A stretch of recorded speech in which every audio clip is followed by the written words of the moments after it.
برطانوی حکومت نے ابتدائی طور پر قیدی مردوں اور عورتوں کی شادیوں کو قیدیوں کی بحالی اور تربیت کا ذریعہ گردان کر شادیاں کروا دیں۔ جعفر تھانسیری نے بھی ایک کشمیری خاتون قیدی سے شادی کی۔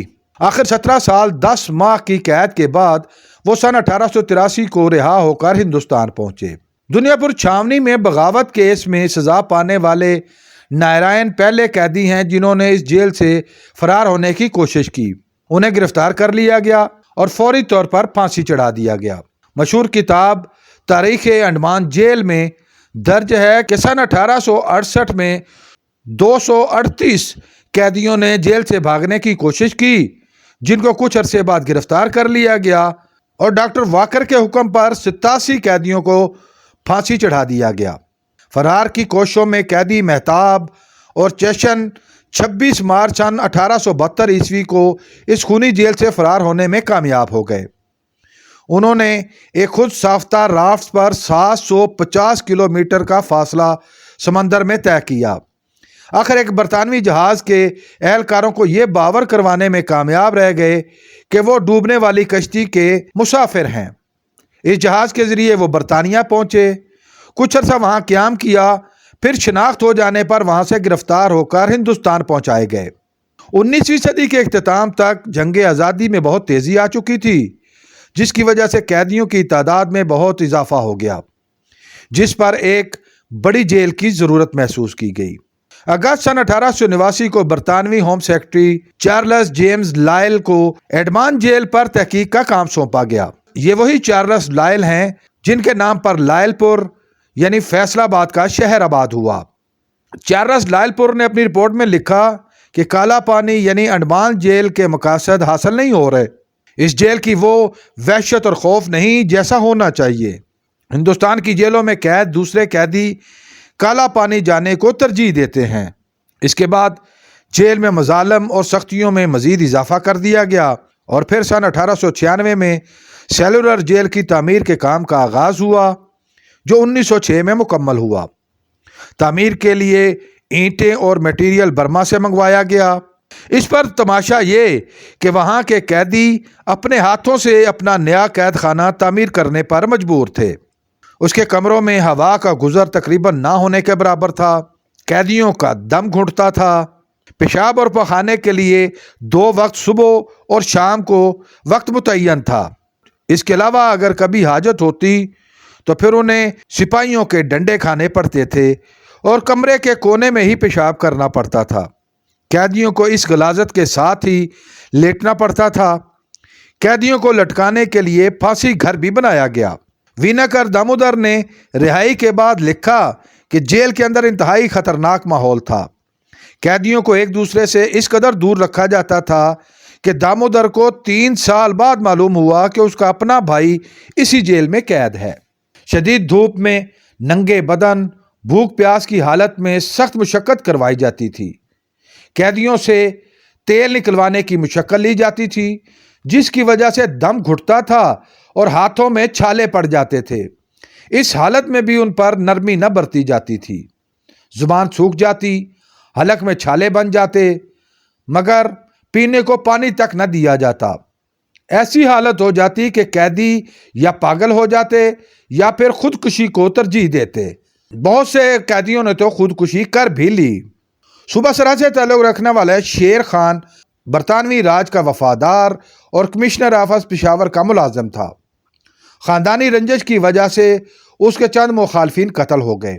ان کے قتل کے الزام میں پہلے گرفتاری اور پھر شیر خان کو سزائے موت ہو گئی۔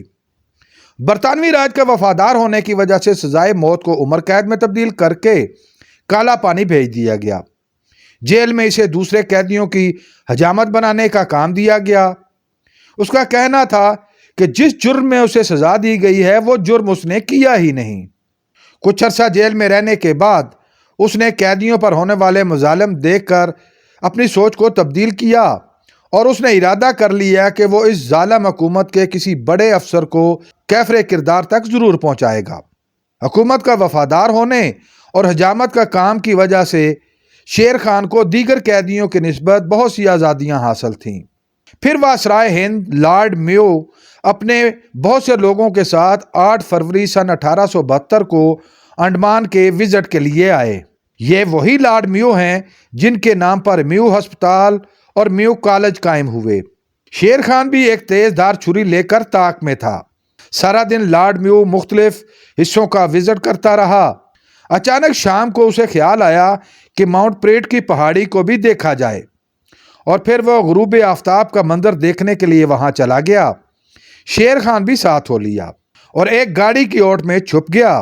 غروب آفتاب کے بعد اندھیرا چھانے لگا۔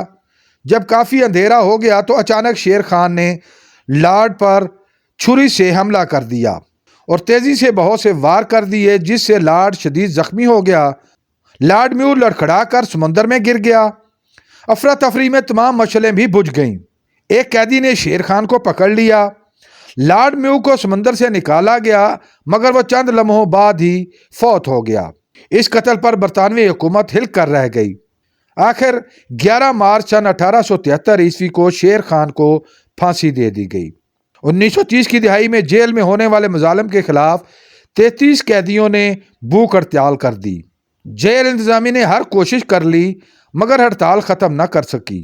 پھر قیدیوں کی بھوک ہڑتال ختم کرنے کے لیے زبردستی انہیں دودھ پلایا گیا، جو قیدیوں کے پھیپھڑوں میں چلا گیا۔ قیدیوں کی موت واقع ہو گئی۔ انتظامیہ نے تمام قیدیوں کی لاشوں کو قریبی جزیروں میں دفن کر دیا۔ 1937 اور 38 میں ایک مرتبہ پھر قیدیوں نے بھوک ہڑتال کر دی۔ موہن داس گاندھی اور رابندر ناتھ ٹیگور نے بھی اس میں حصہ لیا۔ آخر حکومت نے سن 1938 میں ان سیاسی قیدیوں کو ہندوستان کی جیلوں میں بھیج دیا۔ دوسری عالمی جنگ کے دوران جاپان نے انڈمان جزیرے پر حملہ کر کے اس پر قبضہ کر لیا۔ برطانوی سپاہی اور اس کے وفادار گرفتار کر کے اسی جیل میں ڈال دیے گئے۔ جاپانی انتظامیہ نے انگریز اور بھارت دشمنی میں قیدیوں کا قتل عام شروع کر دیا اور 1200 سے بھی زائد قیدیوں کو مختلف جزیروں پر لے جا کر قتل کر دیا گیا۔ 1945 عیسوی میں متحدہ فوج نے جاپان سے انڈمان کا جزیرہ واپس چھین لیا۔ اب قیدیوں میں جاپانی بھی شامل تھے۔ دوسری عالمی جنگ کے بعد انگریز سرکار نے اس بدنام زمانہ جیل کے خاتمے کا فیصلہ کر دیا۔ آخر 7 اکتوبر سن 1945 کو اس قید خانے کو ختم کر کے تمام قیدیوں کو ہندوستان کی جیلوں میں بھیج دیا۔ اس پورے عرصے میں اس جیل میں کل 80,000 سے بھی زائد قیدیوں کو مختلف اوقات میں بھیجا گیا۔ آزادی کے بعد بھارتی حکومت نے اس جیل کے کل 6 حصوں میں سے 3 حصوں کو مسمار کر دیا، جس پر جیل کے سابق قیدیوں نے احتجاج کیا کہ ظلم کی اس نشانی کو برقرار رکھا جائے۔ بھارتی حکومت نے اس جیل کو سن 1989 کو سرکاری یادگار کے طور پر محفوظ کرنے کا فیصلہ کر لیا۔ قیدیوں کے نام دیواروں پر لکھے گئے اور اس جیل کو عام سیاحوں کے لیے کھول دیا گیا۔ اب لوگوں کی بڑی تعداد اس مقتل گاہ کے ہولناکیوں کو دیکھنے کے لیے جیل کا دورہ کرتی ہے۔ جنگ آزادی میں تمام ہندوستانیوں نے مذہب اور قومیت کی تفریق کے بغیر حصہ لیا، اور اس بدنام زمانہ جیل میں بھی ہر مذہب کے لوگ قید رہے۔